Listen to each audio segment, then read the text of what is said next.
de comment favoriser l'insertion des femmes dans l'activité économique. Donc du coup, puisqu'on va aussi traduire toutes les questions en arabe en même temps. Et commencement à ma droite, si on veut avoir tous les membres de la panel s'introduire. Alors, Maimouna Mtsalek, je suis présidente d'une ONG, mais j'ai créé une entreprise en 2000, de 2000 jusqu'à 2008. C'est une école de coiffure, un centre de formation professionnelle qui formait les jeunes filles issues de la déscolarisation, de la déperdition scolaire, sur les métiers de la coiffure et de l'esthétique. Et j'ai fermé en 2008, après 8 années de combat. Voilà. فيفي متفويجي الرئيس المديرة العامة للموريتانية للنسيج. موريتانيا للنسيج شركة نسائية تضم 2000 امرأة تعمل فيها أكثر من 214 تعاونية متخصصة في اللي قالوا نسيج الزرابي الموريتانية. Marim Tcher, directrice de Dana Petroleum, une entreprise britannique qui fait de l'exploration pétrolière ici en Mauritanie. Je ne suis pas entrepreneur, je pense qu'on a dû me solliciter parce que c'est quasiment exclusivement un domaine d'hommes. Donc je suis la seule femme ici qui fait partie du groupe, quoi. Bon. Je crois que c'est pas de nouveau, hein.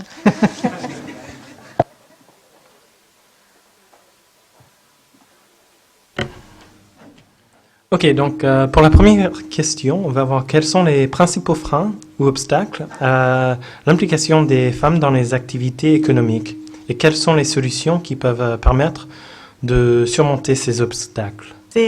C'est une question tellement large, tellement grande, tellement que voilà, ça, il faut peut-être aller à l'université ou faire une étude. Non, c'est que là, ce qui me vient d'abord à l'esprit, ce sont les freins sociaux. Nous sommes dans une société très conservatrice et il y a 30 ans, déjà la femme n'allait même pas à l'école, 30-40 ans, donc c'est un long processus de changement de mentalité pour voir des femmes entrepreneurs, donc c'est un combat. Il y a ces freins sociaux, il y a tout ce qui peut aussi, au-delà de sa condition de femme, il y a, quand elle va sur le terrain, les autres freins qui se posent à l'homme. Donc, je crois qu'hier, on en a tellement parlé, surtout Nancy a bien parlé de ceci, le panel d'hier. Donc, il y a ceci et évidemment tout ce qui va avec, parce qu'une femme, elle a le travail à la maison, c'est un travail qui n'est pas généralement déclaré ni rémunéré. Elle a son travail d'éducatrice qui fait partie aussi, donc elle fait l'école à la maison, elle doit se charger des enfants, ça fait encore d'autres freins. Voilà, donc c'est ce qui me vient à l'esprit, mais je pense qu'à côté, il y a plus d'expérience peut-être. بالحقيقة العراقل كثيرة ولكي لا أكرر ما قالت الأخت ميمونة فماتي ظروف المرأة اللي ظروف معروفة هي ظروف اجتماعية أكثر هي البيت هي الأولاد وهي المحيط خاصة اللي هو المحيط الاجتماعي اللي ترعرعت ونشأت فيه المرأة الموريتانية بصفة عامة. فماتي كذلك من العراقيل هو أن المرأة الموريتانية بدايتها احنا يلا نرجع شوية إلى الوراء. المرأة الموريتانية كانت وكالرجل طبعا مثلا العراقيل اللي عندها هي أنها ما كانت مؤهلة حتى الذين قالوا عمل الشراكة. فهم اللي مشاكل أنا والله زاد عراقيل هي أن كان النظرة أن الرجل هو ولي تعود عنده زمام الأمور زيادة على أن فم عراقيل هي عن المرأة ياسر من الأمور ما كانت مؤهلة والله ما خلت الدولة ما كانت حتى مشاركة فيه هو أنها ما كانت عندها هذا اللي قال له هو الإنسان منين يدخل ميدان اقتصادي لابد يعود عنده مادة ما يقدر لا حسن النية وحده ما يكفيه لابد أن يعود عنده مادة وعنده مال وعنده اللي يجلبونك باش يقد ينقرض له باش يقد يسير. إذا تعود الفكرة موجودة يا غير تعود المادة على القلمتين أمام المرأة. هذه من العراقيل اللي ظاهر لي عنها كانت تحول دون مشاركة المرأة في البداية. فعلا بدأت المرأة الموريتانية تدخل مثلا النطاق اللي هو رويدا ولكن ما زالت بعض العراقيل موجودة. Bon, de mon point de vue, pour ne pas me répéter aussi, pareil, bon, il y a les problèmes habituels que tout le monde connaît, auxquels font face les femmes au travail, c'est-à-dire concilier aussi entre la vie de famille, la vie professionnelle et surtout l'ascension professionnelle, parce que le but c'est de ne pas stagner, en fait, c'est d'essayer de continuer à évoluer, à atteindre le maximum. Donc je pense que les femmes n'ont pas un problème de capacité, n'ont pas un problème d'intelligence, n'ont pas un problème de volonté. Le problème, c'est le système qui doit s'adapter. Si on peut améliorer quelque chose, à mon avis, à ce niveau-là, pour faciliter, pour faire en sorte que les femmes puissent s'épanouir plus, puissent plus participer à l'économie, c'est d'adapter le marché du travail aux femmes. C'est-à-dire, on est dans un pays où le travail à mi-temps n'existe pas, où le travail à partir de la maison n'existe pas. Et ceci, je vous le dis d'expérience, hein, ça change la vie d'une femme de pouvoir travailler à partir de chez elle. Elle peut donner tout aussi bien le bon rendement, ce n'est pas une question de rendement. Donc ça serait bien si le monde du travail ici s'adapte à cela. Personnellement, j'en ai fait l'expérience, j'ai pu travailler à mi-temps. Et je sais que j'ai pu donner le même rendement que tous mes prédécesseurs. C'était exactement la même chose, si ce n'est mieux, parce que j'avais plus à prouver. Donc je pense que réellement, ça serait une grande amélioration, une bonne amélioration qui facilitera beaucoup et qui ouvrira les portes à beaucoup de femmes qui n'auraient plus à choisir entre avoir une famille, s'occuper de ses enfants et travailler. Au moins pendant un bout de temps, parce qu'après, ça s'arrête. Oui, je crois que le thème de ce panel, c'est comment favoriser. Donc, en fait, il faut qu'on regarde. On sait tous que c'est difficile, on sait qu'il y a des problèmes, on en a parlé. Maintenant, c'est de trouver comment et donc qui. Comment favoriser l'implication des femmes, mais alors qui peut le faire? Donc, est-ce que c'est le rôle des femmes de favoriser? Est-ce que c'est le rôle du gouvernement de favoriser? Est-ce que c'est les entreprises? Je trouve qu'il y a déjà deux très bonnes suggestions. Une, c'est un aménagement des horaires. Donc, c'est les entreprises qui devraient comprendre, mais les responsables devraient aussi comprendre ça et donc le favoriser par des textes réglementaires. Et l'autre, c'est le problème du crédit et des moyens qui a été mentionné. Est-ce que le problème du crédit dont on a parlé tout à l'heure, le problème des garanties et tout ça, est-ce qu'il ne pourrait pas y avoir une ligne de crédit pour les femmes qui demanderait moins de garanties, puisque les femmes ont la réputation d'être meilleures payeuses, donc meilleures rembourseuses que les hommes, plus honnêtes, plus fiables?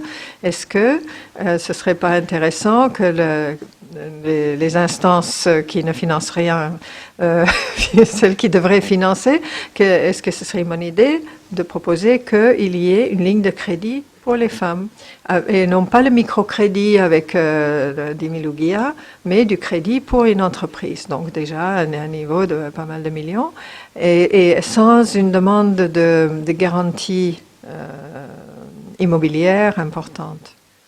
Mais ce qui serait bien, ce serait qu'on essaye non pas de nous lamenter sur les problèmes qui sont connus, mais d'essayer de parler carrément au positif et au futur. Qu'est-ce qui peut être fait? Et donc, voilà. Rajouter, oui. Je rejoins donc mes collègues. Effectivement, il faut une adaptation du marché de travail, de la façon de faire, de réfléchir et de produire, mais aussi il faut beaucoup d'éducation. Il faut de l'éducation, il faut de la formation. La femme plus que l'homme, parce qu'elle a besoin, elle est multifonction. Moi, j'ai toujours l'habitude de dire qu'elle est un homme ne peut pas faire 2-3 choses à la fois. Il n'a pas cette capacité. La femme, elle a une capacité extraordinaire. Elle est multifonction et elle peut réfléchir. Je le sais parce que je vois mes collègues et je vois moi comment on fonctionne. Elle peut faire 10 choses à la fois sans être perturbée, rester zen. Donc elle a besoin de s'éduquer, de se former. Sans ça, elle ne pourra pas aller très loin. Donc c'est vraiment essentiel. Et évidemment, il faut aussi tout ce qui va avec, c'est vrai. Et je crois qu'on a besoin aussi du soutien des hommes. On pense toujours que voilà, on peut faire ça toute seule, c'est pas vrai. Il faut une femme, si elle réussit, c'est parce que son père, son frère, son mari, son fils l'a aidée. C'est la même chose pour les hommes, évidemment, c'est évident, j'ai pas besoin de le dire, mais aussi c'est le cas pour la femme. Donc si vous voulez que vos sœurs, que vos consoeurs, que on aille ensemble, on ne peut pas aller en deux vitesses. Nous sommes un couple, nous sommes un homme, une femme sur la terre. Si l'un va plus vite que l'autre, c'est normal qu'il le traîne, donc ça va ralentir. Je crois que si on prend conscience de la force de chacun de nous, on est complémentaires, on en a besoin, chacun a besoin de l'autre, il faut que ça aille de l'avant. Sur les politiques, il y a beaucoup de choses à faire, beaucoup de travail à faire pour que le plaidoyer se fasse, parce que notre système éducatif est complètement malade. La formation professionnelle n'est pas adaptée. On forme, on éduque des chômeurs.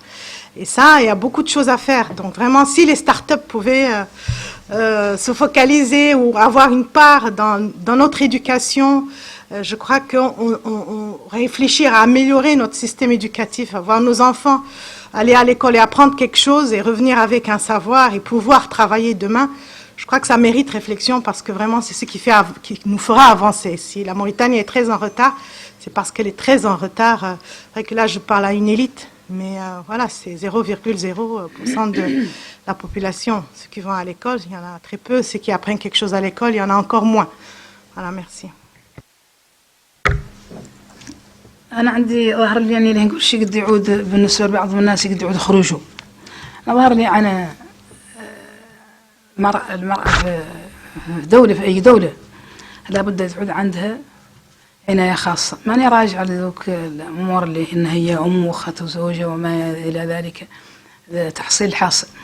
هي غير ملي على كل حال عنصر أصلاً في الماضي وذي رواية معروفة ونحسوها احنا ونحس الجميع عن المرأة دائما مغبونة. شنو بالنسبة لي مثلا من الحلول اللي تقد كيف قلت أنا تقد تعود خروجه بالنسبة للوقت هو لماذا ما تعود خارقة ما يخص هذا النوع من الأنشطة لكوتا كيف قاعد اللي معدل للمرأة في الأسامبلي ومثلا في الانتخابات به اللي هي دائما مغبونة. هي دائما قطعا عنها عندها مشكلة وهذه المشكلة اللي يحس بها ويشعر بها كل إنسان. مع أن غبنة المرأة قاعدة بالنسبة لي هي غبنة المجتمع اللي ما خالقة مرأة جات وحدها.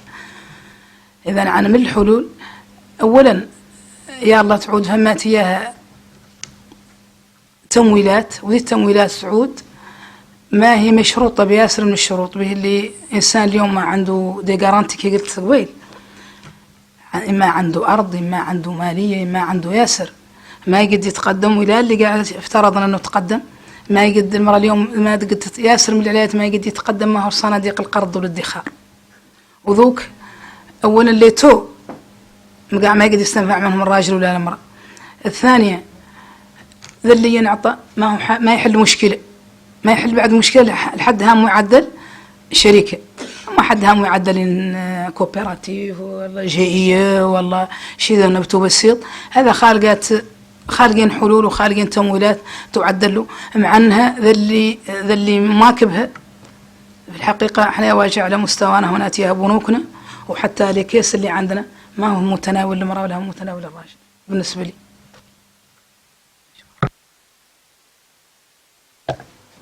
Moi, j'ai une proposition de start-up qui pourrait beaucoup aider les femmes. Et ce serait en fait une école des arts ménagers, une école pour former les gens de maison. Alors, c'est quelque chose qui embarrasse beaucoup les gens ici quand on en parle. Mais on a énormément de main-d'œuvre qui n'a pas de scolarité dans le pays, mais qui n'a aucune compétence dans la maison. Et ça pose un problème aux femmes parce qu'elles ne peuvent pas partir de chez elles et laisser quelqu'un qui n'est pas compétent. Et en plus, la fonction d'employé de maison est peu valorisée. Mais s'il y avait une école qui donnait à des gens un diplôme et qui leur apprenait à travailler bien, avoir une tenue, et puis à la sortie, des gens qui auraient un certain salaire, un certain statut, et l'école aussi pourrait apprendre aux maîtresses de maison aussi à bien tenir leur maison, parce que parfois c'est un problème ici. Donc en fait, moi j'imagine une école à deux portes. La porte de devant, c'est des gens qui payent pour apprendre à tenir bien leur maison. Et de l'autre côté, c'est des gens, en fait, qui apprennent à être des employés de maison. Et à la sortie, on les met face à face. Et on dit, voilà, cette personne est une employée qui a des droits, qui a un horaire, qui a un salaire, qui a tout ça, mais qui va bien faire le travail. Donc, parce que on tourne autour du pot toujours. Les femmes s'occupent de tellement de choses à la maison, elles ont tellement de charges sociales et tout ça. Mais quelque part, il doit y avoir une solution dans ce genre-là. Je voudrais vous raconter juste une anecdote. Dans les années 70, il y avait la Banque centrale. À l'époque, il y avait beaucoup de femmes qui étaient venues parce qu'il y avait tous les gens qui étaient venus de l'intérieur. Il y avait pas de travail ici. Et les femmes se sont mises en tête qu'elles voulaient travailler dans les banques parce qu'elles ont dit c'est quelque chose qu'on sait faire. Alors il y avait deux travaux. Un, c'était compter l'argent à la Banque centrale. Et puis au début, la Banque centrale ne voulait pas des femmes et tout. Finalement, les femmes ont gagné et puis elles se sont mises à compter l'argent. Mais les banques à l'époque, il y avait l'Habillement et il y avait je sais pas quoi. Et c'était des banques avec des Français. Et les femmes voulaient être caissières. Et puis les banquiers ont dit qu'on ne pouvait pas être caissière avec une malle à feu. Et donc les femmes avaient, les autres, elles avaient un foulard et une blouse, mais elles n'étaient pas contentes. Et puis les femmes, elles ont fait pression, elles ont fini par travailler en malle à feu dans les guichets. Donc, en fait, les femmes aussi peuvent s'imposer. Elles peuvent imposer des conditions, imposer des aménagements, mais c'est aux femmes, en fait, de s'organiser quelque part pour ça. Et il faudrait que les femmes qui aimeraient travailler puissent faire des lobbies, puissent faire des associations et puissent faire des lobbies et puissent faire pression sur le Parlement, sur le gouvernement pour que des solutions puissent être trouvées. Merci Nancy. Je vais vous dire que j'ai un projet d'école justement des petits métiers depuis 2003. Donc j'avais préparé une étude bancable. J'avais même 30% de financement, je l'ai posé un peu partout, qui formait des nounous pour les babysitting, etc., des femmes de ménage à l'hôtel, comment repasser, comment laver, comment essuyer. Parce que je m'étais rendu compte quand j'étais à l'école de coiffure du nombre de filles qui venaient, qui ne savaient pas quoi faire et qui avaient envie d'apprendre un métier. Et je me disais que c'était ça la solution, c'est d'avoir une école, surtout les femmes qui venaient de l'intérieur. Beaucoup de jeunes filles qui n'ont pas pu rester à l'école parce qu'elles sont tombées enceintes, elles ont été mariées très jeunes, elles sont tombées enceintes, ne pouvaient plus aller à l'école parce que elles n'ont pas pu suivre à l'école, parce que, etc., etc.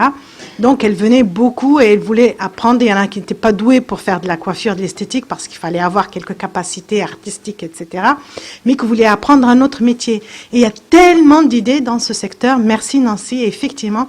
Et surtout que le Centre de formation de promotion féminine de l'État ne formait qu'à l'informatique et à la couture, alors que tout le monde sait coudre et tout le monde sait utiliser une machine. C'est pas ça un métier. C'est vraiment ils ne sont pas créatifs, suffisamment créatifs.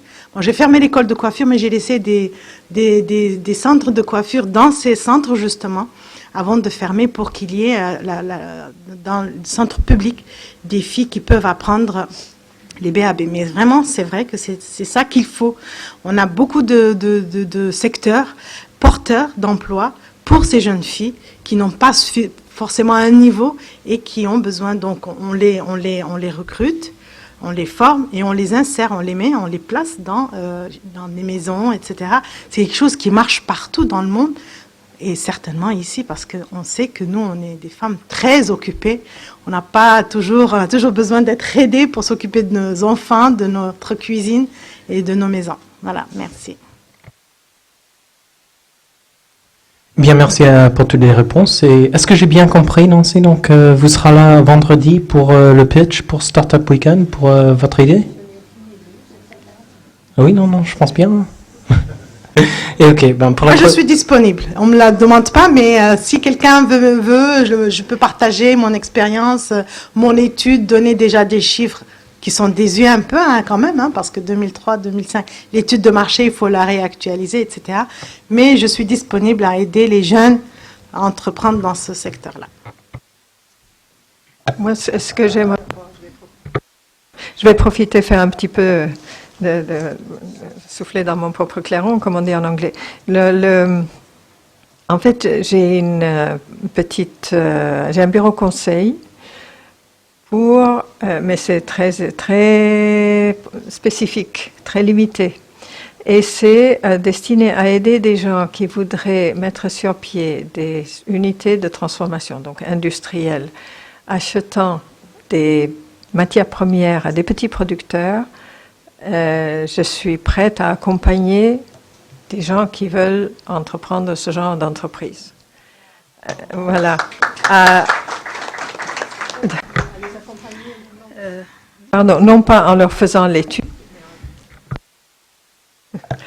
pour les aider à faire l'étude, pour les aider à obtenir du financement, mais exclusivement et dans ce créneau-là. Et il y a un site web, si vous voulez voir l'explication du pourquoi, du comment. Le site web, c'est impact-funding.com. Bon, moi, pour conclure sur ce sujet, je voudrais juste dire que je serais disposée à prendre les avis et voir ou être contactée ou contacter des femmes qui seraient intéressées par mettre en place une sorte un noyau d'association, un noyau d'une structure qui permettra d'informer les femmes sur leurs droits au travail, les choses auxquelles elles ont droit, pour se battre, pour négocier pour elles, pour essayer, pourquoi pas, de faire évoluer les choses dans ce sens-là. Merci. نعم أنا نختار نقول أن عندنا مركز للتكوين. مركز التكوين التكوين عندنا على 3 مراحل. التكوين المكتمل اللي قال له فورماسيون كومبليت مثلا تامة لمدة 3 سنين. التكوين الوسط اللي 2 سنين، وذا اللي التكوين اللي مثلا اكسلري مثلا معجل نقولوا احنا. وعندنا في نواكشوط وفي الطار بليتين نكونوا فيهم العليات، وإننا مستعدين للتكوين اللي قد يكون من الشباب. لكن إذا كان عندنا مشكلة مطروحانا، وهذه من العراقيل اللي بغيت نرجع عليه، يعني التكوين في موريتانيا عنده هيئة، عنده مثلا وزارة ولا قاع وزارات، وكان من المفروض عن التكوين كامل، وخاصة قاعد اللي منه حر تعود أكثر مثلا مساعدته. احنا عندنا مركز معترف فيه من 74، مفتوح من 74، هاي تكرية من 1994. يا غير المشكلة مطروحانا هي مشكلة دائما تمويل ذي مثلا الدفعات اللي تدخل.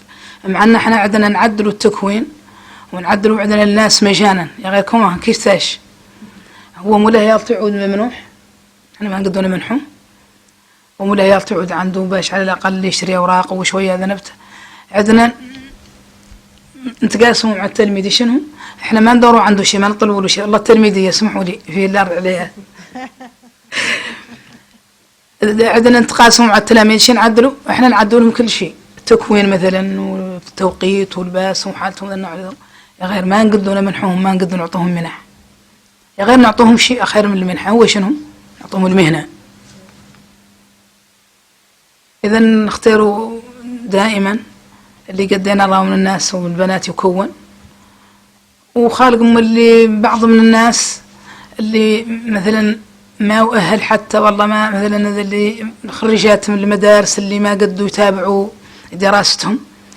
دائما هذا النوع اللي هو نختاره، وهو اللي يعود أكثر مثلا اتجاه شورنا، إياك يعود هو عنده مؤهلات قطعا مثلا قط دخل المدرسة، يا غير ما قد يتوصل إنه عدش. ثاني ما ذيك نختار نقول عن ذي المهنة ذي إنها مدرب مثلا للدخل، وهل يختاره عن ياسر من الأعمال الأخرى. إذا أنا على كل حال داعينكم انتم كشباب، وعندكم أخوات وعندكم بنات وعندكم بنات، أنا مستعدين اللي نقدوا نعاونوهم به، إنهم موجودين من اللي ظاهرنا عن طريق المرأة، يلا يعود لقى عن طريق العمل، ما هو لا عن طريق الأمور الأخرى.